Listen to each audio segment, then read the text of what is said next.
Chinaza's life in her aunt's house had been nothing short of misery. After losing her parents at a young age of 8, she was taken by her father's sister, Miss Nkoli, who promised to care for her like one of her own. But that promise turned into a cruel lie. From a young age, Chinaza was treated as nothing more than a servant. She was forced to do all the housework, from cooking and cleaning to fetching water and tending to the goats. Her aunt's daughter, Adeze and Ujunwa, lived in luxury, doing no work and wearing fine colorful dresses, while Chinaza wore rags and often went hungry. Every night, Chinaza slept in the goat house, as her auntie wouldn't allow her sleep in the main house. Inhaling the filthy air filled with the smell of manure and sickness. One of the goats had been ill for weeks, but her aunt refused to let Chinaza sleep anywhere else. Chinaza was given the worst task, and no matter how hard she worked, her aunt always found something to punish her for. Even worse, Adeze, her aunt's first daughter, who had recently been sent to the village in disgrace. Her husband had divorced her, unable to tolerate her laziness, bad character, and constant demand from her mother. Despite her beauty, Adeze's refusal to do any work or show respect to her husband had led to her return, much to her mother's happiness, as she believed the man was too poor for her daughter. One evening, Chinaza's life took a turn when Prince Ike, who had visited a neighboring village, fell into the river. It had rained cat and dog that day, and the river was flooded. The prince and his guards were crossing the river to the village when their boat capsized. Without hesitation, Chinaza, who had been fetching water under the rain, rushed to save him, and one of his guards, she dragged him to safety. The prince, grateful for her bravery, couldn't forget her face. He returned to the river days later in search of Chinaza. It wasn't hard to find her, as she was a constant visitor to the river. They got chatting and soon became best friends. It wasn't long before Prince Ike fell helplessly in love with Chinaza. Oftentimes he gifted her beautiful clothes and beads, but she rejected them because of her aunt. The prince, having witnessed her suffering, proceeded to seek her hand in marriage. He couldn't bear seeing her suffer and smiling. Whenever the prince tries to confront her aunt, Chinaza pleads with him, covering up for her. She either claims that her auntie is very poor, so can't afford a luxury life for her, or that she did something wrong and that's why she hit her. Though the prince knew she was lying, few weeks later, the prince announced to her aunt that he wanted Chinaza as his bride. The villagers who heard about it were shocked, but no one was more shocked than her aunt. Her aunt had always seen Chinaza as nothing but a slave, and the villagers saw Chinaza as a dirty girl, and the idea that a prince would want to marry her was unthinkable. She had hoped the prince would choose one of her own daughters, particularly Ujunwa, who was very beautiful, well polished, and jealousy burned in her aunt's heart, and she quickly devised a wicked plan to sabotage Chinaza. Late one night, her aunt set a trap. Knowing fully well that Chinaza sleeps in the goat house without light, she placed a cracked clay pot filled with water on Chinaza's path. Unknowingly, the girl stumbled over the pot, shattering it. The loud crash echoed through the compound, and her aunt rushed out, her face twisted with forced fury. "You useless girl!" her aunt screamed, grabbing Chinaza by the arm. "Do you know what you've done?" "That was miracle water for the sick goat." Chinaza, trembling with fear, fell to her knees. "I'm sorry, auntie. It was an accident." Her aunt glared at her, seizing the moment to punish Chinaza even further. "Sorry won't fix this. You will go and fetch water from the Agbara Blue River. Only that water can heal this goat." Chinaza's heart froze. The Agbara Blue River was feared throughout the land. No one who had ventured there had ever returned alive. The journey alone would take 3 days through dangerous, uncharted land, and the river was said to be guided by fierce spirits.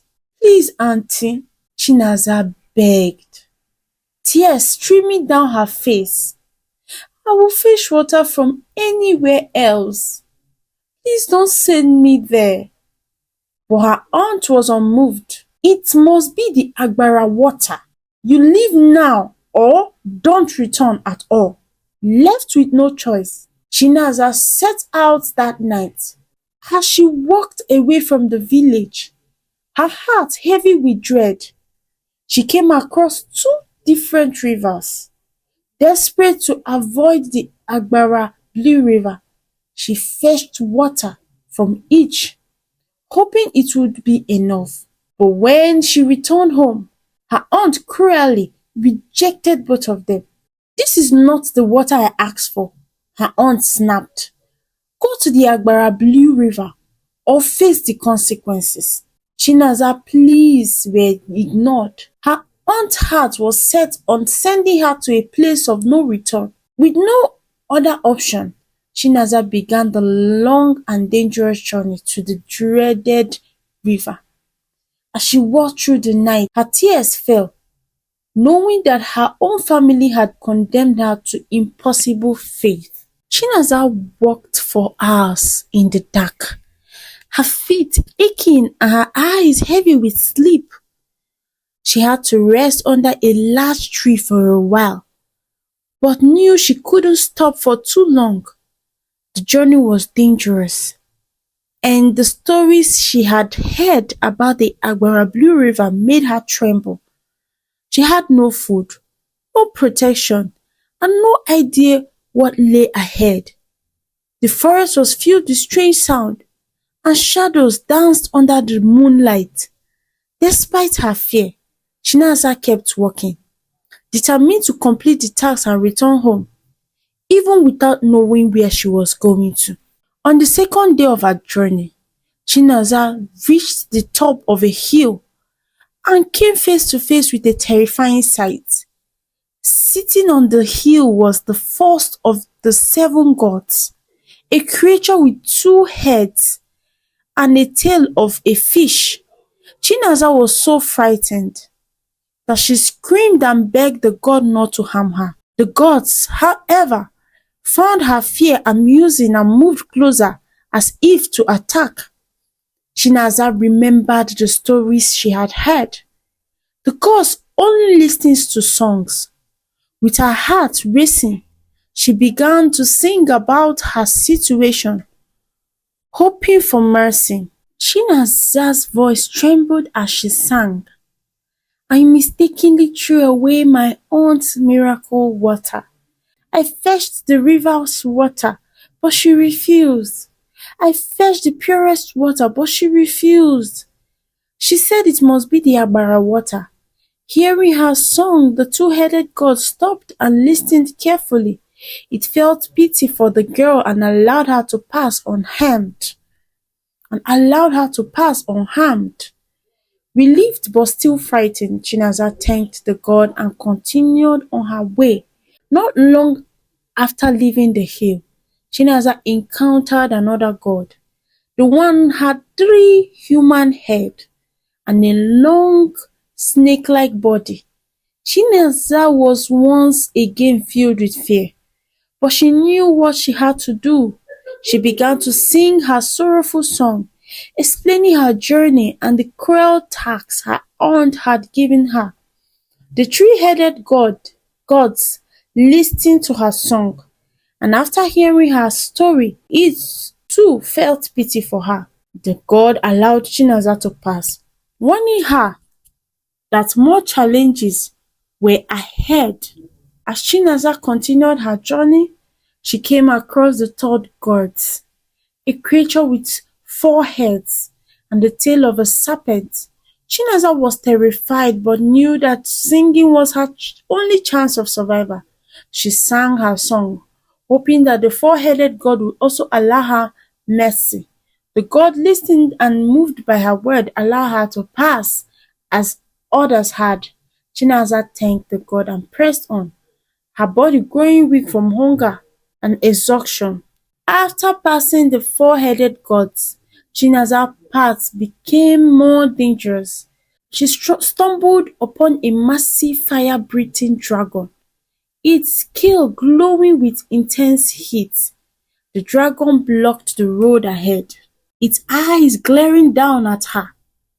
Chinaza's heart pounded in her chest. How could she possibly survive this? But she knew she had to try. Once again she began to sing, her song shaky but determined. I'm on a journey of pain and sorrow. For my aunt's cruel order I must follow. I seek the water that heals her goats. Please let me go, my heart can't cope. The fire dragon listened closely, its flames flickering gently. Moved by her song, it decided not to harm her and stopped, allowing her to continue her journey. The fire dragon had been the most terrifying creature Chinaza had seen, but she had made it through. Her feet were blistered and her stomach groaned with hunger, but she was determined to reach the Agbara Blue River. The journey was taking a toll on her, and her body ached with every step. As she walked, she thought of her parents, the life she could have had if they were still alive. She wondered if anyone at home cared about her, or if her aunt had already spread lies about her disappearance. While Chinaza was away on her dangerous journey, Miss Nkoli, her aunt, had spread terrible lies about her. She told the villagers that Chinaza had run away with her boyfriend. She even faked tears and cried in front of the prince, saying all manner of bad things about Chinaza. How she's stubborn and promiscuous, hoping to make him forget about Chinaza and choose one of her daughters instead. She went as far as encouraging her daughter Ujunwa to seduce the prince. She invited the prince to come over that evening. The prince thought she had found Chinaza and hurriedly answered Miss Nkoli, not knowing that she had other plans. She intentionally left the house with Adeze, her first daughter, while leaving the prince with Uju, whom she had instructed to seduce the prince, get him to impregnate her so she could become the next queen of the kingdom. Uju tried to lure the prince into their room, but the prince refused. Uju then pretended to be sympathizing with him. She started touching him seductively, but the prince immediately rebuked her. "Where is your mom?" he asked. "My prince, my sister had an accident. She rushed her for treatment." As she replied, the prince walked away angrily. The prince refused to believe that Chinaza would run away with a man. He suspected that her aunt may have harmed her, but couldn't do anything as he had no proof. He sent guards to search for her and even offered cash reward to anyone who could find her. He had faith that she would return, no matter how long it took. The villagers began to grow suspicious of Chinaza's aunt. They had seen how she treated Chinaza like a slave and a maid. Many of them did not believe her stories about Chinaza running away. Still, they had no proof, and so they remained quiet. The prince, however, was determined to find out the truth. He searched the village and surrounding areas, asking anyone if he had seen any sign of Chinaza, but no one knew where she had gone or what had happened to her. Meanwhile, on the third day of her journey, Chinaza was too exhausted and hungry. She had starved for 2 straight days, walking without food. Though she had water she had saved in her pot from the previous river she crossed, but there was no food for her to eat. She became too weak to walk. As her stomach groaned, she staggered into a shade under a big forest tree. There she laid down, crying and praying to the gods to take her life instead of allowing her suffer. She called on her mother and father. She asked them if they can see how much she's suffering. She cried until tears couldn't come out of her eyes again. She dozed off. While she was asleep, she dreamed that her mother brought her yam and palm oil. And as she woke up, she saw a calabash of roasted yam and palm oil. Without thinking or asking questions, she devoured the food to her satisfaction. After eating, she started imagining the source of the food she just ate. But she remembered her dream and thanked the gods and her mother. She carried the remaining food with her in case she becomes hungry again. As she continued her journey, she met an old woman carrying a heavy load on her shoulder while bent over. She looked hungry and tired. Chinaza felt pity for her and offered to assist her, though she wondered what such an old woman is doing in the forest alone.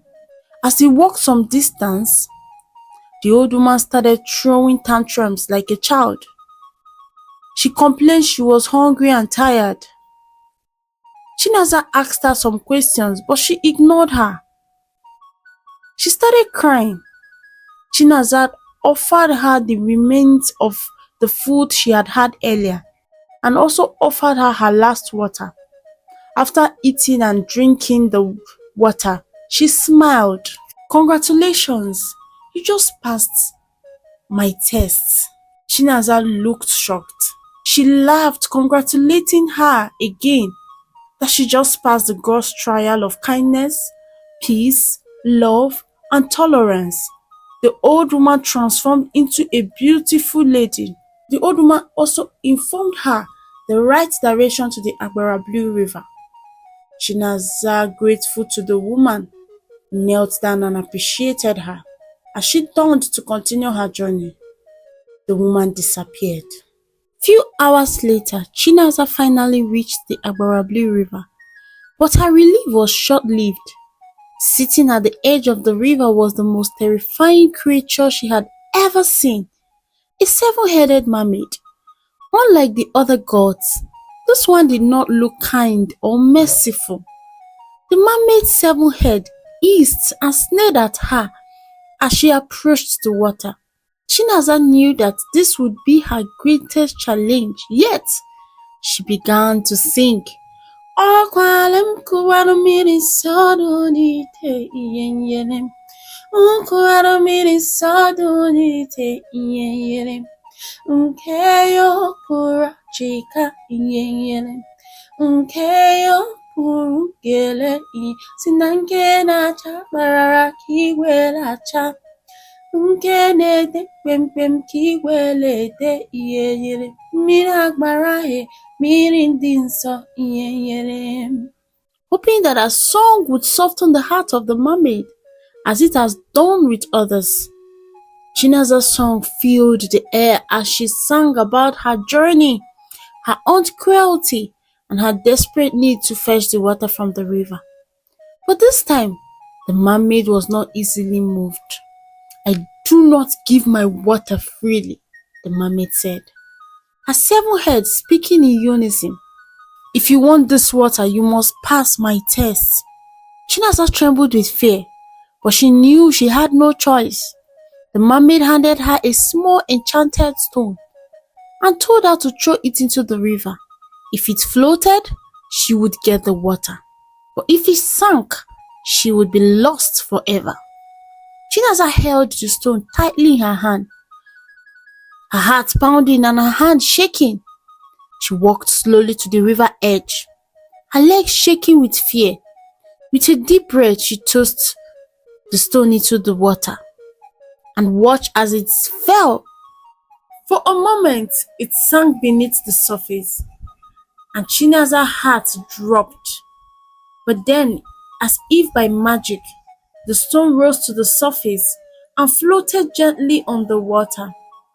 The mermaid, surprised by Chinaza's success, as no one else had ever passed this test, smiled with all 7 of her heads. "You have passed my test. Take the water, and I will give you a gift for your bravery. For you are a very kind person. Obedience and kind heart is what kept you alive." The 7-headed mermaid transformed Chinaza into a beautiful lady. Her skin glowed and her dress became very colorful. She also handed Chinaza a beautiful golden cup filled with the magical water from the Agbara river. But that was not all. The mermaid also gifted Chinaza with a special power, the ability to heal the sick and command anything she wants, especially wealth. "Use this power wisely," the mermaid warned. "And remember, kindness and bravery will always be rewarded." With that, the mermaid disappeared into the water, leaving Chinaza standing at the riverbank with the precious pot of water in her hand. She had completed the impossible journey. Chinaza couldn't believe she had survived. The journey has been long and dangerous, but she had made it. She began her 3rd-day walk back home, feeling stronger and more confident than ever before. Along the way, she thought about how she would use the mermaid's gift to change her life. With the ability to heal and command anything, especially wealth, she knew her life was about to take a turn. But she also worried about what awaited her back in the village. She thought to herself, what if he had found another person whom he loves? After a full day of working, Chinaza realized that she could use the power to teleport. Though not sure, she spoke to it, commanding that she wants to get to the village instantly, and miraculously, she arrived at the village boundary. She was beautiful, glowing, and confident, for she was no longer that girl that do anything she is asked to do without asking questions. As she approached her aunt's house, the villagers gathered around, shocked to see her return. Her aunt was speechless.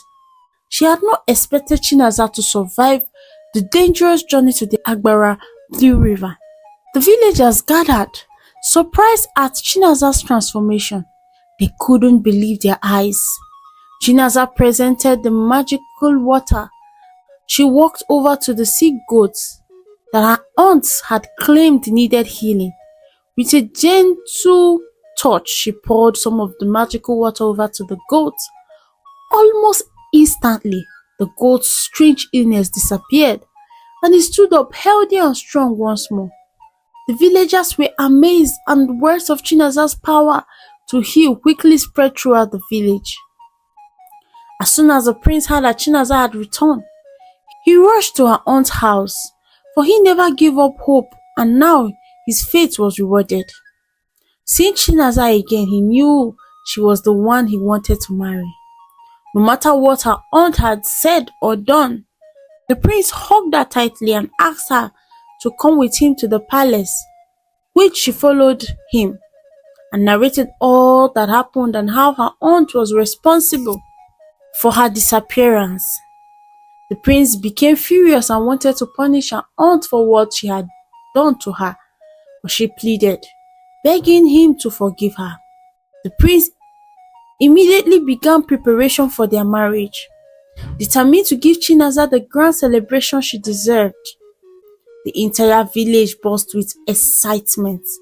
The villagers who had once pitied Chinaza for her harsh life, and some who looked down on her, calling her a dirty girl, now admired her for her strength, kindness, and beauty. Chinaza's aunt, however, was furious and unrepentant. She had tried everything to ruin Chinaza's chances, but now her niece was about to marry a prince. Despite her anger, she pretended to be happy, afraid that the villagers would turn against her, and not knowing the power that Chinaza possessed too. As the wedding day approached, Chinaza's aunt grew desperate. She couldn't bear to see Chinaza become a princess, while her own daughter remained unnoticed. One night, she called her daughters to her room and whispered another wicked plan. "We must ruin this marriage," she said, her eyes filled with malice. "How, Mama?" Uju asked, innocently. "We must get rid of Chinaza," Miss Nkoli replied. "How do you intend to do that?" Adeze asked. "We will kill her," she replied. "Mama, how is that possible? I hate blood. What if you get caught?" Uju snapped. "Shut up! Did I tell you we will kill her ourselves? I have arranged some boys from Umelu to kidnap her and kill her," she replied. Uju. "Ah, Mama, what if they get caught? Chinaza is no longer living with us, so she's now in the palace, and you know how tight the security at the palace is," Adeze said. "That's where I need you people's help, which is why I am telling you guys," Miss Nkoli said. "How, Mama?" they both chorused. Miss Nkoli then replied, "I want both of you to go and apologize to Chinaza and make sure she forgive you. Make peace with her. Make her trust you, so it can be easy to get rid of her," Miss Nkoli said, and her children did as they were instructed. Chinaza, being a kind lady, forgave them and allowed them access to the palace anytime, any day. They became good friends, so she thought, and they even helped her plan her marriage. A day to her marriage, Uju told Chinaza that the tailor in charge of her marriage dress wants her to come for fitting. Excited, Chinaza followed her. Uju discouraged her from allowing guards to follow them. On their way, Chinaza was ambushed and caught. Uju, who watched and laughed out loud, ran home to inform her mom of the success of their plan.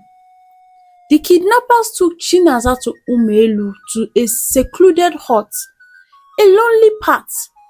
They were two hefty men, well built and strong. One started admiring Chinaza's beauty, suggesting that they hold her captive and turn her to a sex slave, which the other refused. Sitting in the dark room, Chinaza cried, for she overheard their conversation as they argued. "Remember, Madam Nkoli instructed us to kill her," the other man said. "Yes, but you see how beautiful she is? Ah, she's too beautiful to be wasted," the other said. "I'm your boss and I say no." "Okay, boss, but please, I would love to have a taste of her before we get rid of her." "Me too," the boss replied. As they were still talking, Chinaza became desperate to escape. She forgot the power that she had, and that all she needed was to say a word. Meanwhile, the prince had started searching for Chinaza in the palace. The maids had informed him that she went for her dress fitting, but the prince felt differently, for he had a hunch that something was wrong with her. He then ordered the guards to go to the tailor's place and escort her back. The guards got to the tailor's house and was informed by the tailor that she never visited. They rushed to inform the prince, who immediately interrogated the guards and maids who were in the palace when she left. They all confirmed that she went with Uju, so he immediately set out to Miss Nkoli's house. On his way, he met Uju on her way to the palace. "Where is Chinaza?" the prince asked calmly. "I learned both of you left the palace together." "Yes, we did, my prince. She asked me to escort her for her dress fitting, but on our way she remembered we haven't gotten waist beads, and so she asked me to run to the market and get it for her," Uju said as she showed the prince the beautiful beads in her hands. "She should be back," Uju continued. "Let's go to the palace, your highness. Let her check if she likes this one or I will replace them." "She's not in the palace," the prince replied. "Did she tell you she will be going elsewhere?" the prince asked. "No, your highness," Uju answered. "Let's go to your place. Maybe she will be with your sister," the prince said as they headed to her place. On getting to Miss Nkoli's house, her first daughter pretended to be sick. She laid in the courtyard. The prince asked after Chinaza, but didn't get any positive feedback as Miss Nkoli claimed to have been too busy nursing her sick daughter. The prince left in frustration. Meanwhile, Chinaza remembered the power she had gotten from the seven-headed mermaid and decided to use it. She closed her eyes and called unto her ancestors to rescue her, and as she opened her eyes, she saw herself in a lonely part close to the palace. There, one of the guards assigned to look for her saw her and assisted her to the palace quietly. On getting to the palace, she narrated everything that had happened to the prince. The prince, in anger, ordered the guards to bundle Miss Nkoli and her children into the palace that night. An order was given that they remain in prison till after the wedding the next day, before judgment will be passed. The marriage ceremony started that day. All rights were paid and the main marriage ceremony commenced. Suddenly, Miss Nkoli appeared from nowhere, acting wild, as though she was mad. She started destroying things and made her way to attack Chinaza with a big wood in her hand. But Uju, her daughter, was already in tears and trying to stop her.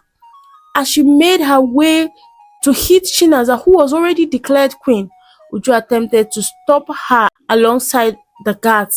She turned to hit the guards holding her, but she ended up hitting Uju, her daughter, and she immediately died.